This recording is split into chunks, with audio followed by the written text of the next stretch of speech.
Yeah. So the millions and thousands of viewers can lock in and be ready. You never know, man.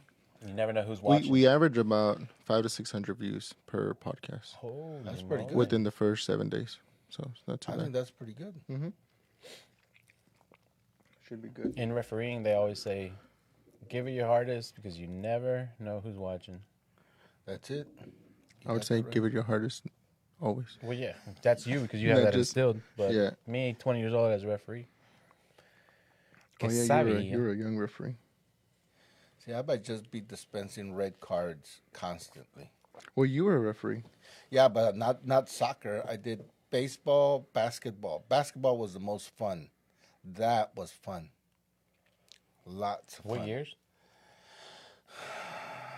Early 90s. There we go.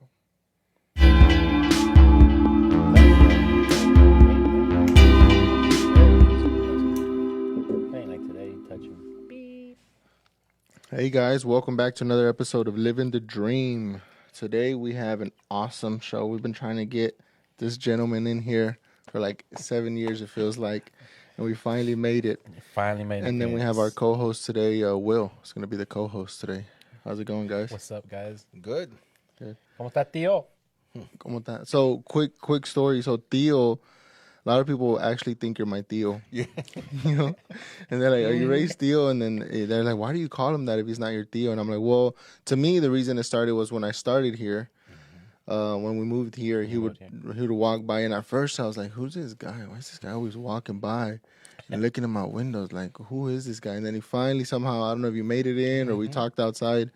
And we started talking, and instantly, because you know how he is, just advice. Started coming in, this, that, pointers, and I was like, dang, that's like a tío. It's like a tío that kind of tries to mold you in the right way, and me regañaba sometimes. And Well, I wanted to learn because I did not know anything about your business, and I was a skeptic. I did have a negative perspective, but I got educated by things that you told me, and that's where my interest of I need to go in there and learn about this because I can't go by what you hear in the street or from people. Right. You get it from the horse's mouth. And then I would go in there, and I know sometimes I agitated you because I was just constantly asking questions. Well, what about this? And how come this? And what about, what's your bestseller? How come it's your bestseller? Who comes in here? How do you operate? I mean, how does this work? Yeah. And I wanted to learn about the products because, you hear a lot of misinformation. And I said, it can't be. I mean, meaning that if you start believing everything that people tells you, you're going to be lost. right. So I would pick up your products and I would say, what does this mean? He would test me. Yeah. I said, what does this mean? And then I saw how he would explain it to the customers. And I said, hey, I need to come in here and learn more because not everybody's going to come and buy the same product. Right. And it was a very good learning experience for me to where eventually it motivated me to go do some research about CBD. Right. Because I was questioning everything. And I started seeing, hey, this has got some applications. This is useful. And then I started saying, the research says that it was very effective, especially people with depression, sleeping problems, chronic pain.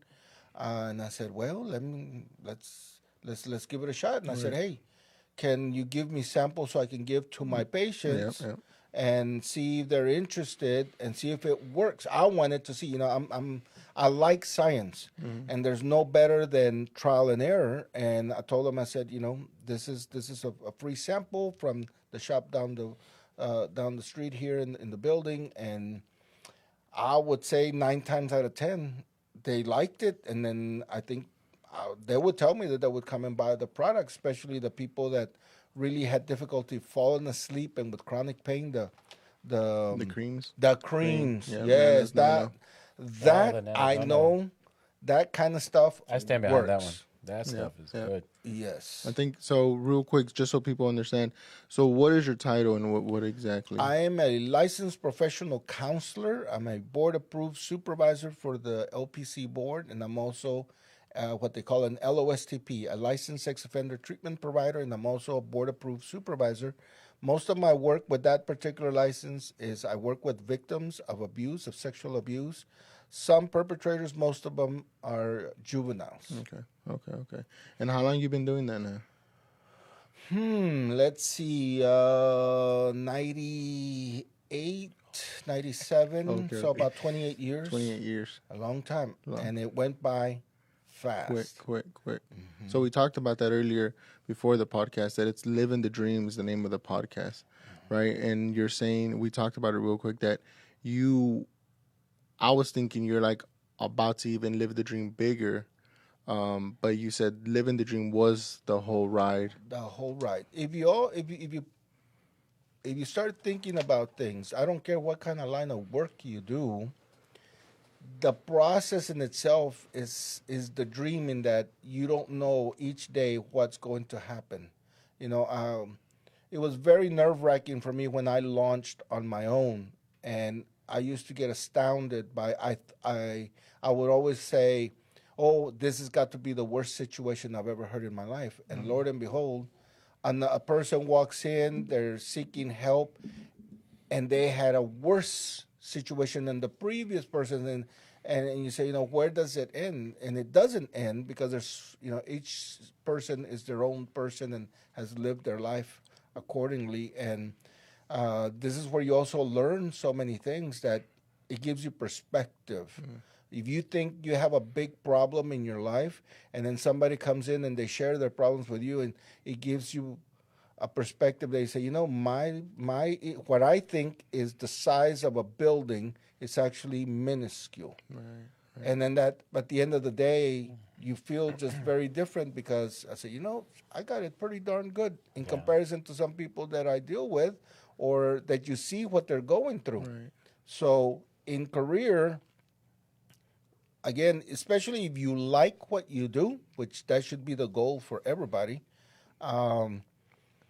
the work, I don't care if you think that it's monotonous, it's the people you're going to interact with, the project, the beginning something and seeing the end result, to me is spectacular. I learned in a very young age that my grandfather used to say that the sooner you learn what you like to do, the sooner you stop working. I agree with that. What do you think, Will? So Theo had me thinking about a lot of things as he was talking about that. Just one of the things when he's talking about some of our problems can feel like the size of a building, when in reality they're just minuscule. Right. I lived it, and with him on the other line of the phone call. So I was at the beach, I was fishing, and I was going through one of the hardest times of my life. Couldn't even enjoy fishing. And I had just gone through a separation. I called Theo. I was like, Theo, I feel like this is like the heaviest I've ever felt. And I don't know I don't even know what I'm doing, why I'm doing it. He's like, don't worry. This too shall pass. Let's talk about it some other time when you can come in and we can go over it. And he's like, it's going to be fine. You're going to be fine. Then this will pass. And I was like, there's no way. I remember telling him those words. There's no way. There's no way. Like, there's no way. He's like, there is. And he just kept reassuring me about that. And so I lived on the other side of that.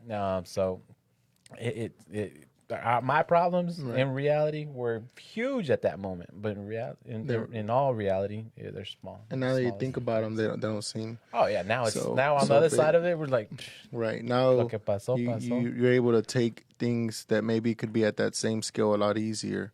Maybe not the same situation, but the same scale, and be able to handle it a lot better. More patience, one of the key things. But yeah, so much to unpack on that. That's a whole. We need a whole nother episode just for that one.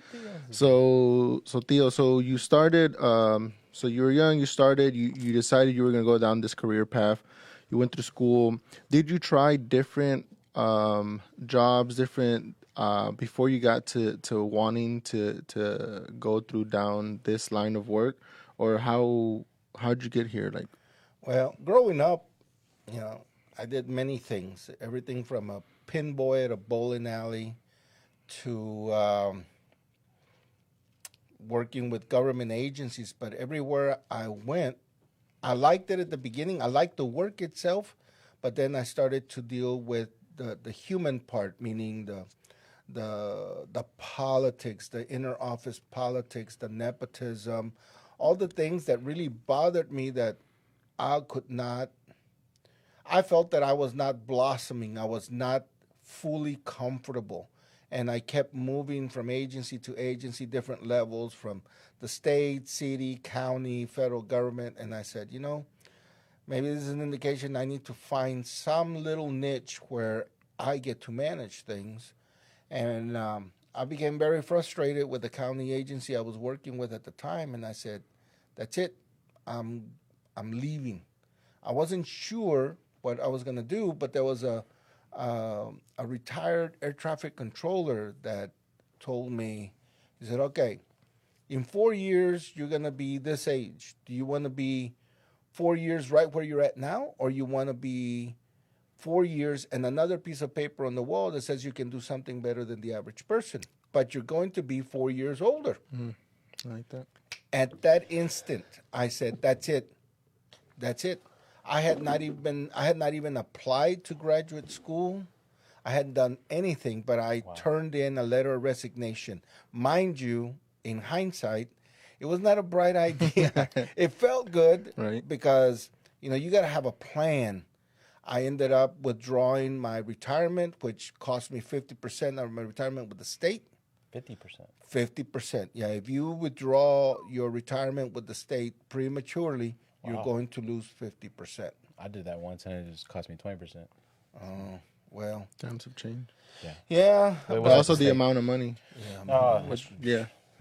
I hadn't been with the state long, but when you redirect your life, it's amazing how a water bill, rent become magnified. I'm a stickler to keeping things within budget and stuff, and luckily for me, I happened to be at the right place at the right time. I listened to good people that gave me some excellent advice, like Jack Marion telling me, look, 4 years are going to pass.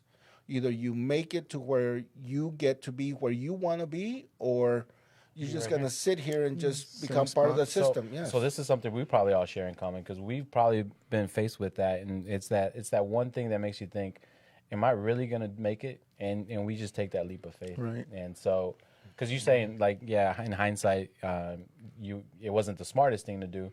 I can reflect on that, knowing that one time I made a decision in hindsight was not the smartest thing to do. I just made the leap of faith, thinking, hey, let's see what happens. Let's try it out. And well, it was the right decision. It was just the process that I used was not the most efficient. Oh, I got you. The decision was the right decision. There was no doubt I needed to get out. The execution maybe was the way it was. Yes, definitely. I could have done it a whole lot better, and I would not have struggled more. But then I have to question when your thing about living the dream.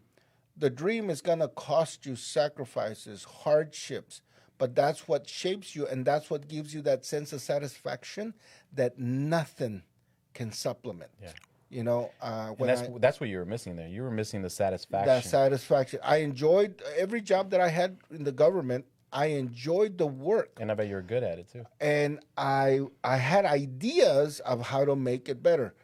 Trying to make government work better, more efficient is, but for me, it was a waste of time, because you run into people that, are power mongers, or they're just malicious, and they don't allow you to. And I said, I can't have that. I'm going to do something foolish. I really did. I really did. And that motivated me. And once I launched, I got accepted, and at this point, you already had gone to school? No.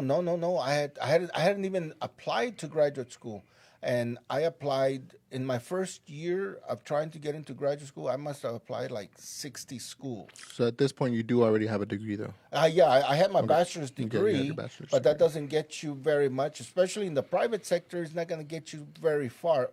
Now, I knew that I wanted to go into the psychology field, somewhere in the psychology field, and all positions in psychology field require a graduate degree to get any kind of licensure. So I got 60-something no's, declining letters, from graduate programs until I got a maybe. A maybe is when they say, well, we need to interview you. You're one of the finalist applicants. And I went. It was at Sam Houston, and I had a 3-professor panel, and they ask you all kinds of questions. And there was one person that was a little bit not in my favor, I could tell, because they were questioning all my credentials, my grade point average, and this and that. And then they tell you, is there anything else you want to tell us that could help us make the decision? I said, well, one thing I can guarantee. I said, I know there's going to be people that did better than me on the GRE. It's a graduate examination you got to take to see if you qualify. And I said, I'm sure there's some people that had 4.0 from Ivy League schools trying to get here or whatever. I said, but no one can outperform me. I will work 24 hours of the day. I don't care what I have to do. I am determined. Oof. I said, I have a background that hardship is in me. And I've learned to use it. And I exited, and this professor, she came to me and says, how sure are you? I said, as sure as I am right here in front of you, I will survive. And they took me conditionally. A conditional acceptance, they give you, they let you take X amount of hours. Like on probation? Yes, kind of on probation. Now, understand they took 5 of us, and at the end of the program, only 2 graduated, me and another one. The other 3 fell by the wayside, and I did not graduate from Sam Houston, but I did graduate. I kept track of these people because the person that made it very difficult, meaning that I could see that he was not for me getting accepted, I did a paper my very first semester on social psychology, and I had this concept of how things could be better. For example, my idea was, and I even sent it to Phil Graham, a state senator at the right before. He was in the Senate for quite a few years. Phil Graham. Anyway, that the longer a couple stays together, the less taxes they should pay. Okay. Now, based on psychological research, in other words, the kids that come from a united family have less delinquency, more likely to succeed, all kinds of things derive from that. Okay. So based on that psychological research, I came up with this concept that as a couple stays together and they mature and they, at 20 years, you pay 10% less taxes, for example. Like that.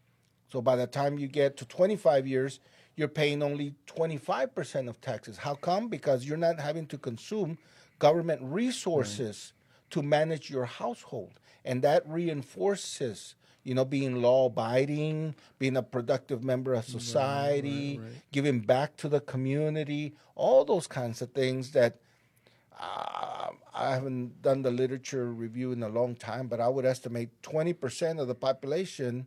You go to any church, and I don't care what denomination, about 20% of the congregation does 90% of all the volunteering that is needed to keep the church alive. Right, yes. Okay? Well, you take that same example, but you try to increase the population in the general, including everybody, so that if the government has to have less interaction with you, people will have better control and better feel and satisfaction of the life they live. Right. And would you say that's almost the same thing as what they do with businesses?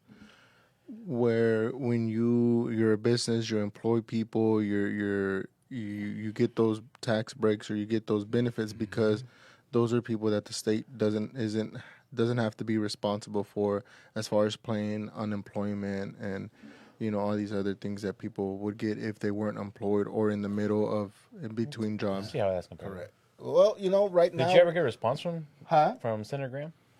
No, I never got a response. Well, at least not when I submitted it. I got a response like 2 years later. He was about to retire from politics, and he said, in principle, in theory, Yeah, it's a very good idea. It's a really good It is idea. not practical. It is not practical for government bureaucracy. Well, I can see that. You know, and even today, as you were bringing out about businesses, we have a current administration that is changing things drastically to what they used to be back in the day, many decades before. And the more freedom you give businesses, That's regulation. less regulation, the more they can contribute to society. It's Ronald Reagan said, the less government there is, the better the society becomes.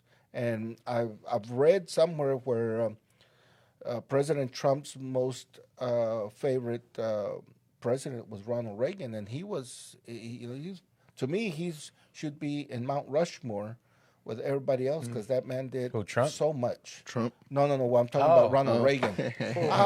I think Donald Trump, with his background, I think he could outperform Ronald. Ronald Reagan. I wish that he had more time than this second term because I heard he's working on it. it's going to be very interesting. But I'm just I glad watched that something on it that he said, like it was like a great answer where he said, there's some people say there's something out there that I could do to get a third term. However, let's see what we can do in these 4 years. I was like, Perfect. I love it. Couldn't have said it that's better. a very good answer. So, Ruka, I want to come back a little bit. So, there was something in you that when you had that interview, that you told them, regardless, Oh, yeah. what I guarantee That's gold. is that I have what it takes to finish. what it takes. And it's, where do you think that came from, or how did you learn that? Or people watching, how can they maybe do it themselves or maybe teach their kids or try to guide their kids to have that self-confidence and actually, one, have it, and then two, actually go through with it and do it? I guess the way my parents raised me, and I saw their struggle with 4 kids being immigrants, that instills in kids. There's many ways we learn things. One of my favorite ways that I like to talk about is what we call vicarious learning. Vicarious learning is kids will see something, they'll read something, they'll watch something on TV, and they will repeat it. Yeah. Okay. Without knowing. Without fully understanding. Well, for me, I don't know. Well, I would say that it was helpful to me that I connected the dots very early, and I saw their struggle about many things, not only managing finances, the importance of family, that you always, no matter what, you support each other, and that you have to cope, but the glue can never come undone. So when you instill those principles in a child, especially in early age, it's not that they become great, confident people, is that they know that they have it in them. And then they focus on, what do I need to help me get there? Okay. And, I've never taken credit that it's all been me, because it has never been me. I have been very fortunate. I've met a lot of people that were very good people that gave me bits and pieces of information, and then I just put them together, and I made my own life the dream that said, wow, look back and see that almost 30 years of practice on my own, and how I picked and choose. And then what I focus on now, as I'm finishing my career, is sharing those pieces of information with people, because now I see the generic application. Meaning, if you need an accountant, I tell you, hey, go and see this person. He's been very helpful to me. And then I don't know what kind of relationship this person is going to build with that accountant, but it helped me. There's got to be some residuals there that's going to help that person. The person might have a different type of business, so they're going to use other aspects that I didn't get to use. Correct. But making those connection of the dots, it's amazing to me, because I get a lot of satisfaction, because I think now is the way I give back. Like that. Because it was never intended for me to keep these things this knowledge or experiences. Our job now becomes Sure. to disseminate them amongst people, and I've done it as much as I can with my own daughter and with close friends. I say, hey, this helped me. I don't know if it'll help you. I hope that you take it into consideration, and hopefully it'll come It'll through. work. And we're part of that. Yeah. Yeah, I'm a receiver of that. We've been blessed Thanks, that, Theo. to be that, and I think one of the important parts was when you said, and you told me the story once. I think it was you, where when you want to take this information or when you're hanging out with people, it's important. I don't know how you said it, but like you have to be quiet. If you're the youngest one, or to somebody in your family said you have nothing to give to this My conversation. grandfather, Mm-hmm. Right, and I think a lot of times, and I'm part of that too. Sometimes, like we feel like we do know, or we have an idea. So when we hear something, sometimes we're like, well, no sabe, like But I think understanding and being humble yourself to just listen to what someone that has already had a business, regardless of what it is, that has already gone through a marriage, that has already, whatever it is that they're giving you advice on, that that it's coming from somewhere of knowledge, some of her past experience, that you'll just kind of just be quiet and listen. Yes. Right? Because if you don't and you sit there and you challenge these people, then you wouldn't have got that information that later, that seed that they planted that is now being able to give out. And I think that's one of the biggest things that I had a hard time going through sometimes was listening to some of that feedback in general from anybody, especially if it was like a different, whether it was a different business, different advice. I'm like, oh, well, you're divorced, you don't know, or you're this, or whatever it might be. But understanding I could still learn small things here and there from them. Okay, so you went through that. Through your career, you worked at a practice for a while, and then you decided to say, hey, I'm going to go solo.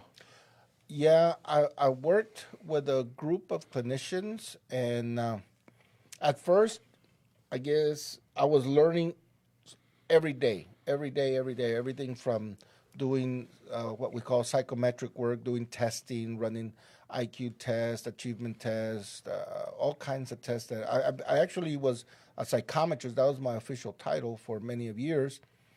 Then the dynamic of the agency kind of changed, and I started to see things that I didn't like. I was questioning the ethics of things, and when it became too frequent for me, meaning that I was seeing things that I was not in agreement with, but I did not. I only each partner had a certain percentage of the practice. So the controlling stock was by the 51%. You're the owner. You control things. Right. And I said, this is becoming too risky, and I'm uncomfortable. I said, I need to leave. And after 10 years, I left. Now, changing the hat from a clinician to a business person is a whole different arena. Real quick, when you say clinician, that means you had no business operation. Correct. I just did work. I did clinical work. Yes, Okay. All I did was clinical work. I had no administrative you just showed up at a time, did what you had to do, and then you would leave, and that's it. Almost. That was it. Yes. No case studies. Making business decisions did not involve me, and I actually, once I made that decision and I had saved up enough money to start up, I met with a person who was a lawyer, and she was in the business end, and then she actually became a district judge. And she said, "Well, let me refer you to somebody who I know, who was Wes." And again, a little piece of advice over a 10-minute conversation changed the landscape. And when I met Wes, he said, "You make sure your business floats. Don't worry about me. I got you as far as he showed me how to get things started, the licensure, starting the corporation, everything. He walked me through everything, and very supportive. Didn't bill me a nickel, and I really appreciate. That's why I'm still with him today after 20 some odd years, because he not only guided me, he helped me. He was very supportive. He said, if you have work, your business survives, I have work. Right. And if people had that same perspective, everybody's got to make a living, but you don't need to be gouging people Right. and being supportive. The world would be so different. And like I said, these small bits and pieces, these small details, world of difference. And once I got started, then it was a matter of finding the work. And because I had already had a 10-year experience and I knew defense lawyers and I had my name out there, the work started coming. A lot of people focus on the money. Oh, I got to make this, I got to make that. I have a different perspective. I look at enjoy what you do, get as much satisfaction as you can. It doesn't feel like work, or it's not as taxing on you. The money eventually comes because if you're willing to work hard, it'll all take care of itself. But most importantly is how you feel, because longevity, you need a lot of yourself to make it through. I don't care what you do, whether you're cutting trees, which is very dangerous, okay? You're out in the hot sun or whatever.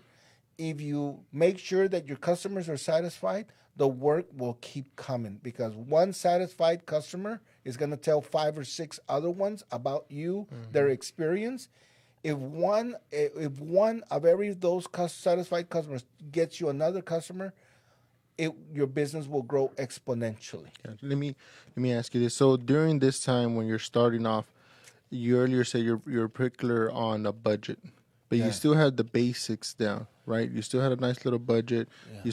You had Wes in your corner guiding you, and you were willing to listen. And I bring that up because a lot of times some people will say, well, it's easy to say that now, or it's easy to say that when you were making some kind of money, but what about me, or just in general, the person, me, starting off, I have to pay my bills, I have to feed my kids, it's easy to say, oh, it's not about the money, but I'm in a position where I have to feed my kids, I have to do all this, right? But I think what helped you was your core on a budget, and planning that out, and having, and relying, and having Wes or any CPA or whoever you have in your corner, you were willing to listen, is what also helped you have some of that peace of mind to just worry on working. And you had a savings, you said. Yeah, well, I understand that when I say don't focus on the money, yes, you got to make ends meet, but don't make that the primary. Okay. Okay. Yes, any married person, father of kids, you worry about, or you think about, am I going to have enough of this and this, and that's where the discipline, my background of the discipline, learning to manage things,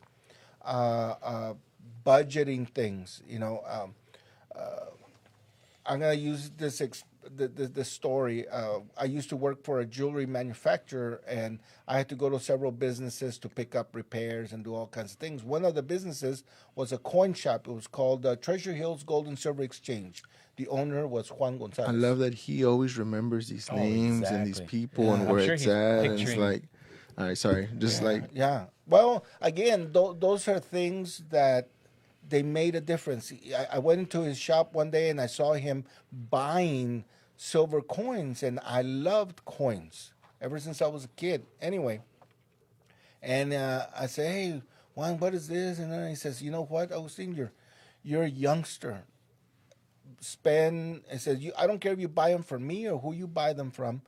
Invest in silver and gold. Okay, it's never gonna be this cheap." Back then, silver was under $4 an ounce. $4.10, $3.90, this and that. And I used to take $25-$30 every week. I got paid weekly at the jewelry factory, and I would go to his shop and I would buy 5 or 6 coins. Okay, they're what they call 1 ounce strikes. They're not currency coins. They were just 1 ounce pure silver coins. And I would buy them and buy them and buy them. And I got enough of them that my mom said, you need to go get a safety deposit box because it's not good to keep all these coins at the house. Move the clock forward, and I moved up as I got promoted in the jewelry factory. I was making more money. I started buying 5 ounce ingots, bars, big ones. Yeah, bigger ones and bigger ones. I even bought one that was like a pound. Okay.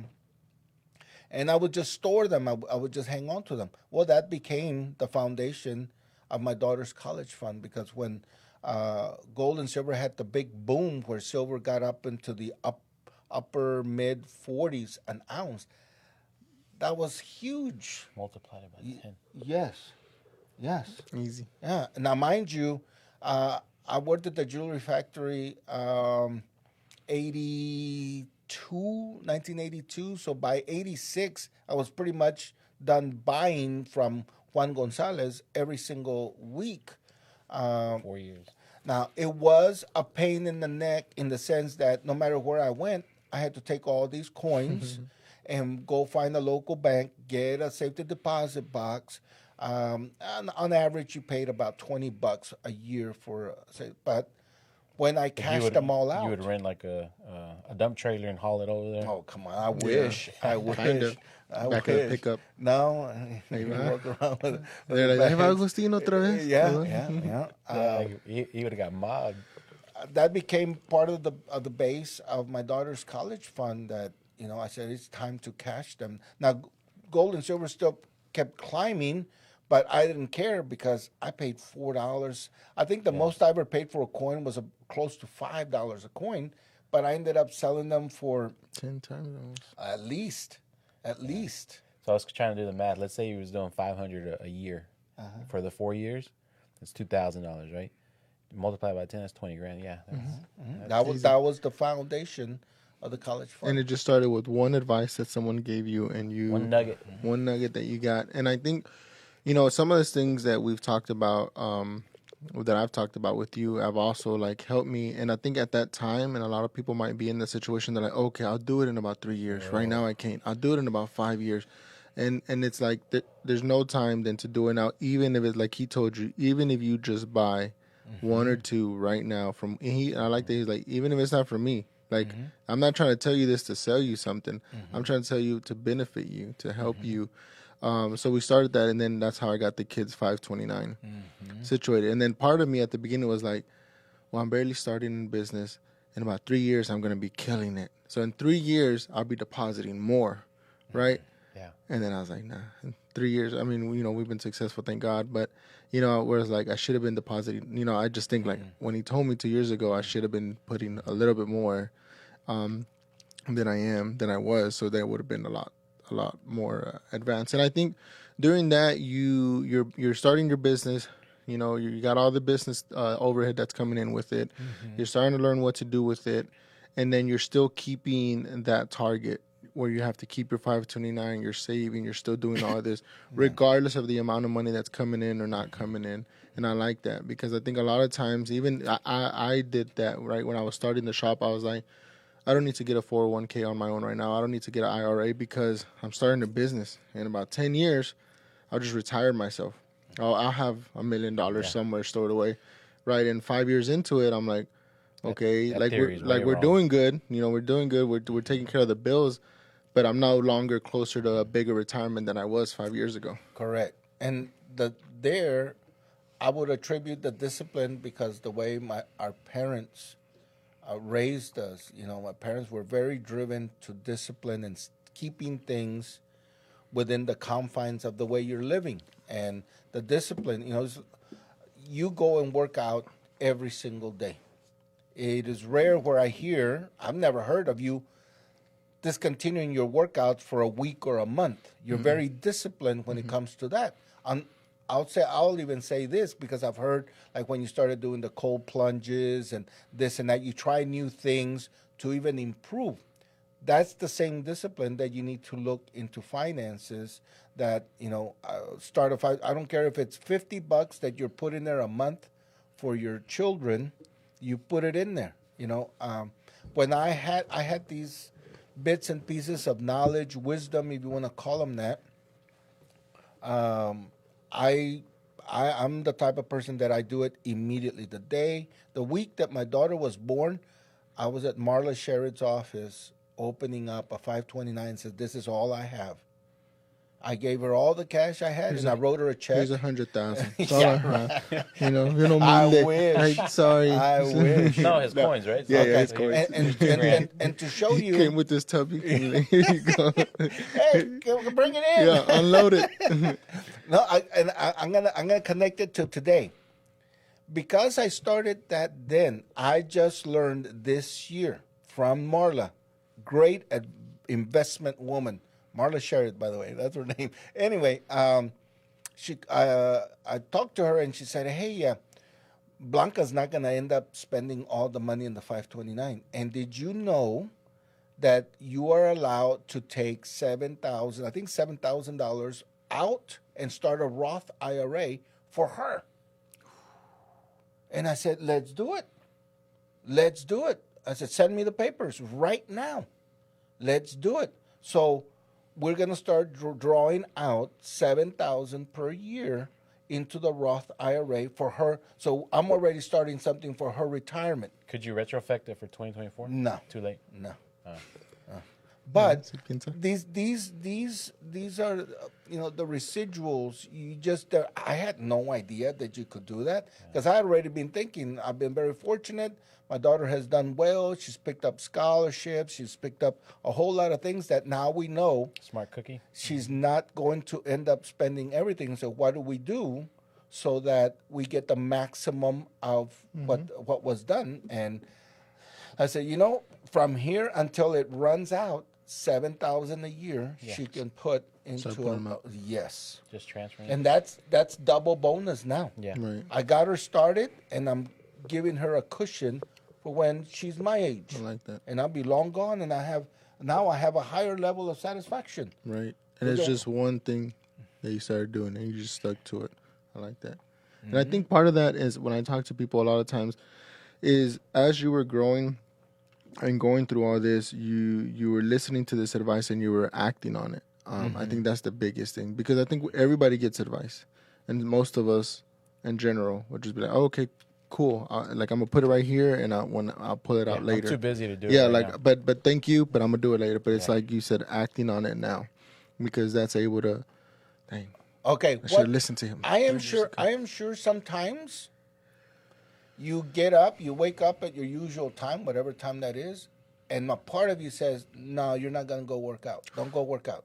What do you tell yourself that you get up and you drag your butt, get into the car, and go and work out? What is it that you tell yourself to convince yourself? I don't care if it's cold, rainy, whatever. But you tell yourself something that gets Ray Aguilar up and go and punish himself with exertion of, lifting weights and doing this and doing that. Or you could have just slept another hour. Could have snoozed it. Could have snoozed it now. I can't say on here what I tell myself. Oh Lord. Okay. Okay. But then but it's like I'm literally like, "Really, dude? Like, you're not gonna do it? Stop being up and get up." And then about 2023, when I was getting up at 4:30, that was my year that I was just literally like, I was tired. I was like 3, 2, 1, and I would just like hop out of bed, because if I didn't do that, I was snoozing. So it's like, I'm tired. 3, 2, 1. All right, let's go. Yeah. But You had something that worked for you though. right, Okay. right. You always got to find what it is. And I'm going to make another point here, because y'all are living this. I didn't live it. In today's world, with all the technology, all you would have to do is grab your phone and transfer funds from your checking account to your child's 529. Literally. We didn't have. When I opened up, I couldn't do that. I had to go to Marla's office, cut her a check, this and that. Things were not as modern as they are today. So the struggle becomes that, because the impulsivity that I can do this at any given time facilitates procrastination. Oh, okay. I was thinking the opposite. No. Okay. No, it's a different feel. It's a different Does that make sense? feel. Yes. It's a different feel. And we live in a society now that everything is, instead of thinking things through, oh, yeah, this It's feels easily good. to attain. Yeah, that's correct. Do it later. Well, so I do that with Anthony's 529 sometime in Alexis. I'll be like, "Oh, I haven't done nothing about 4 weeks." And I'm like, "Oh, next week I'll just do it next week, Friday, when I go get my Procrastination. withdrawal." And I'm Okay. But sometimes, real quick, because I have listened to you on some of that, on my Roth IRA that I'm putting into, and the other one, sometimes I'm just like, let me just transfer 100 to Roth, and I'll just do it instantly at that point, randomly during the day. So it's like I'm half and half. Yeah. Okay. Pass it Well, back. you got to start somewhere. Right. The idea is to just keep it going. Keep it going. Consistency. You know, not everything. I don't want you to think that I was foolproof, that I did not make any mistakes, because I made plenty of mistakes. People just see whatever successes I have had, but I also had failures. And when you have failures, you ponder them, you think about them, say, what could I have learned, what I learned from this, so that I don't do this. How can I turn it around? Because some of these things can readily be turned around much easier, but people don't take the time to really reflect, because now we live in a go life that people don't sit around. You know, one of the society wise, coffee shops are no longer much in existence because people don't sit around and talk. And that's where the real transactions, where real change happens. And I grew up, my grandfather had this 4-man group that they used to talk every single day at the pool hall, and how they did these things, and what things do they instill in you. Instead, people want to send pictures, they want to send videos, they do things, foolish things, you know, in today's world, that somebody's video can go viral, and it's a car accident when somebody died. And they don't take the time to think about the sensitivity. The person who died is somebody's brother, sister, cousin, Child. wife, child, and we lose that sensitivity, and that's not good. No. That's not good. I think part of that too is you're watching that video of somebody crashing while they were on the phone, while you're on the phone driving, watching the video of somebody. You know, it's like that loop. So we went through this process. 529. You got all this. You're right now in the meetup. No, you're at the end. You're at the end. But I think you still got another 10 years. You're gonna be in this industry. And what? 10 years of what? Counseling. No. I'm thinking 3 years tops. 3 years. So in between this, I wanted to bring this up real quick. We got a few more minutes. So you also have some investment properties. Yes. And somewhere along the line, someone guided you there too. Yes.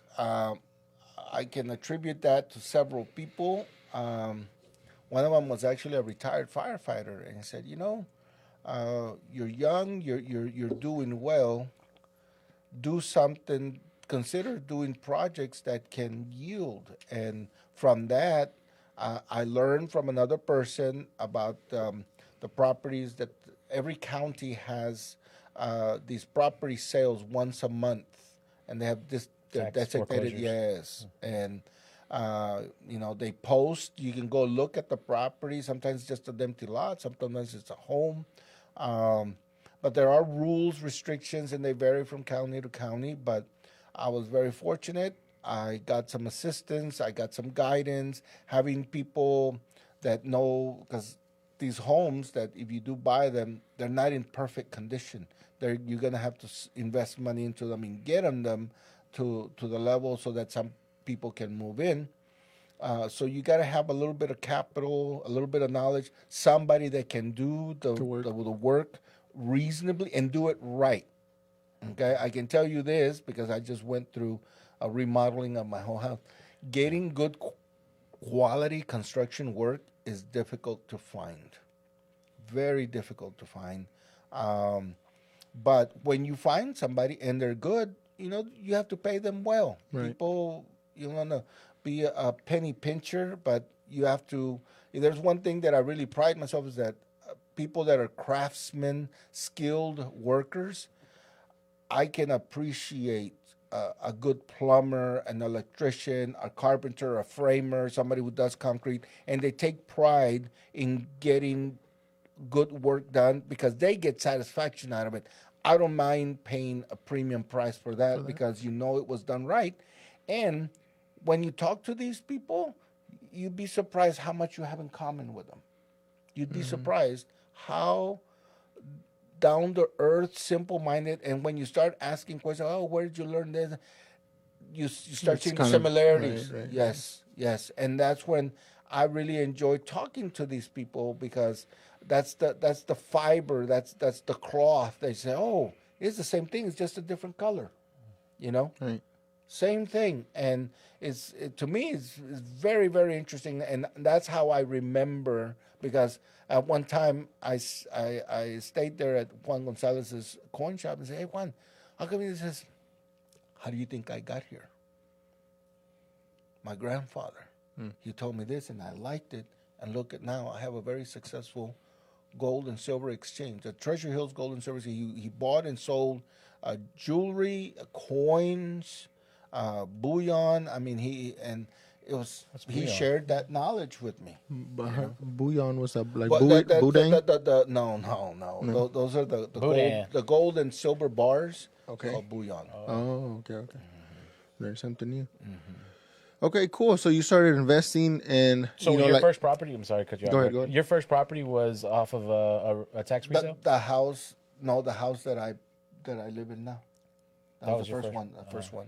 Nice. But you didn't rent that out ever. You just lived I did for a while, because once I bought a bigger house, I rented it, and that house, I had a renter there for 12 years, and pretty much paid for it. paid for, yeah.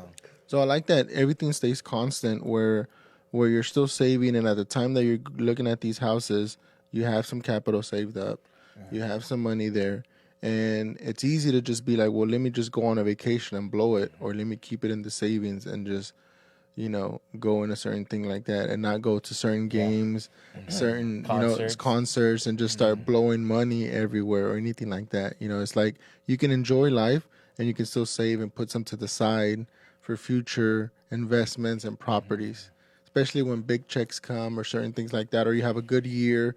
It's not like I had a good year, let me spend more trips. It's like I had a good year, maybe I can do one extra trip, and then let me. Yeah. In investments terms, I've been labeled a conservative investor. Okay, and I Slow learned and this steady. from Marla Sherrod. People that are big investors, they take high risk. You can yield high dividends, high payback, and then you can also lose. Okay, I have done high risk, but a small portion of my investment portfolio. The bulk of it is very conservative. So You have like 25% mutual funds or something? Just keep it all safe? I think so. I couldn't tell I you mean, that money enough market, the investment the breakdown, but again, another tidbit I learned from Marla, depending on how society is doing, and I used the recession back about 10, 12 years ago, if not a little bit longer. Yeah. She called me in and she said, look, I got several things for you to be thinking about and this and that. Says, we're going into a recession and it's going to be hard and it's going to be with us for a while. Why don't we change your investments? And these are the things I suggested. And I'm going to use one of them that she said, let's go buy a whole bunch of Kraft, Kraft macaroni and cheese. Oh. Okay, Kraft goods. And then I said, how come? And she started explaining to me, says, when times are hard, people feel good meals, pastas. And I said, man, that sounds good. It makes sense to me. Man, that stock just blew up. To the moon, como dicen. Yes. And again, I attribute my success to people like her that guide you. they know, Those they're mentors. well educated, they understand these things. People specialize, and you got to trust them. And I push her businesses wherever I go because she's a really good person. She has been extremely helpful to me, to my daughter, and I say very few people, investment people, all they want is their commission. They want this, they want that. They could care less if you do well. She cares that you do well. That is worth loyalty. Stick to her. When she left, she was with an investment firm, and she left and started her own. I called her up. I didn't wait for her to call me and say, "Hey, where are you at now? How do I get my money to you?" Yeah. Okay. how loyal And the you are. other person that I had that she worked for, this investment firm, they didn't want me to leave. And I said, oh, let us do this and let us do that. And no. No, you're a lawyer. No. I want, and Marla sent me the papers. I signed them out. I said, go get everything out of there. Everything. I'm not going to leave one account. There you go. I like that. And I think that's one of the things that I've learned from you was that, right? Because I think as I started the business and just my background was like save, or there's always someone cheaper. There's always, and so, you know, like when I had my first, Wes has been real awesome to me too. Well, his team has been awesome, because before that, you know, I would go to like the cheap CPA, like, hey, I can get you a big return, and it's only like $200, and I'm like, oh, okay. When I went to Wes, Kelly, shout out to Kelly, she showed me, it's like, hey, we can still go back and fix your other your 2 years back. It's going to cost you a little bit more, but this is wrong, this is wrong, this is where, like, you saved money, right? You think you were saving money, but you missed out on this tax break, or, you know, she used, you know, all these, I was like, dang it. Yeah. You know? So it's like, I tell people, like, doing it right. right. Yes. Yeah, doing it right. And even now when people tell me, like, hey, what CPA you use, I send them there too. And I'm like, hey, go set up an appointment. You know, how much is it? Like, is it how much? Like $100 a month, or what? I was like, just talk to them. Like, I've heard it's a little higher than because other people that I've sent already, they're like, whoa, that's a lot. And I'm like, well, you know, you're going to be taken care of. You know, I'm like, it's going to be, I'm just letting you know, it's going to be a little bit more than probably you've gone to, you know, Don Jose over there in the back of the trees. Exactly. But it's going to be worth it at the end. Yeah. And I think 1 or 2 people have done it with them. But we're getting to the end of it. But So how many properties did you acquire within a 5-year span whenever you first started? I had 2, and then I got a third one. Actually, I bought 4. The first one was the one that I live in now.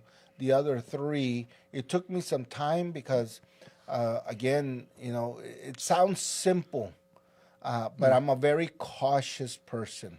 I did not want to get a second one or a third one until I was comfortable and things were very stable. Yeah. Okay, now I'm willing to take another risk. Now, knowing what I know now, I would tell some person, don't be as conservative as I was.